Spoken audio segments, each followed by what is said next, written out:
नमस्कार मित्रांनो, माझ्या पहिल्या ब्लॉगमध्ये तुमचं खूप सारं स्वागत. मी निघालो आहे कोकणात. दादर सावंतवाडी ट्रेन पकडून आम्ही पोचलो खेड स्टेशनला. थंडीचा महिना असल्यामुळे मॅडम तर फुल तयारीमध्येच आल्या होत्या.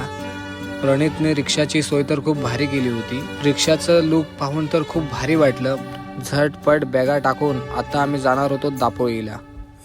सकाळी उठल्यानंतर लाल परीचं दर्शन घेऊन कोकणात आल्यासारखं वाटलं. बाहेरील परिसर बघतच चहा नाश्ता आम्ही केला. चहा नाश्ता झाल्यानंतर थोडे फोटोज आणि व्हिडिओजसुद्धा काढल्या. मॅडम म्हणायला लागल्या काय एकट्याचेच फोटो काढणार, माझेसुद्धा फोटो काढ. फोटो व्हिडिओ काढून खूप भूक लागली होती. मग आम्ही बाजूच्याच हॉटेलमध्ये जेवायला गेलो. व्हेज थालीच मागवली होती आम्ही जेवण्यासाठी. जेवण करून आम्हाला शूटसाठी जायचं होतं. भावेशच्या प्री वेडिंग शूटसाठी आम्ही दापोलीमध्ये आलो आहोत. खूप छान असं लोकेशन प्रणितने शूटसाठी शोधलं होतं.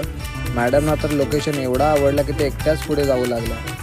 मागून 2 बॉडीगार्ड गेल्यानंतर मॅडम अचानकमध्ये घाबरल्या. भावेश, तुला आज शूटला येऊन कसं वाटतंय? ओके, लोकेशन कसं वाटलं? लोकेशन नंबर कडक खूप भारी आहे ना. काहीतरी युनिक वाटतं आपल्याला. भावेशचं तिकडे फोटोशूट खूप छान चाललं होतं, तर आम्ही म्हटलं आपण सुद्धा इकडे थोड्या रील्स आणि फोटोज काढूयात. मग आम्ही सुद्धा खूप रील्स आणि फोटो काढले. आता गेलो थोडं भावेशचं फोटोशूट बघायला. अरे भावेश तर काय भलताच खुश होता रे.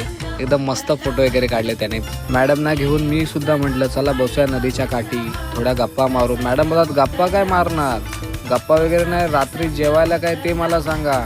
मॅडमसाठी पॉपलेट, कोळंबी फ्राय, कोळंबीचा रस्सा आणि राईस असं हे आम्ही संध्याकाळसाठी जेवण मागवलं होतं. तर असा गेला आमचा दापोलीमधला पहिला दिवस. आता आपण भेटूयात उद्या.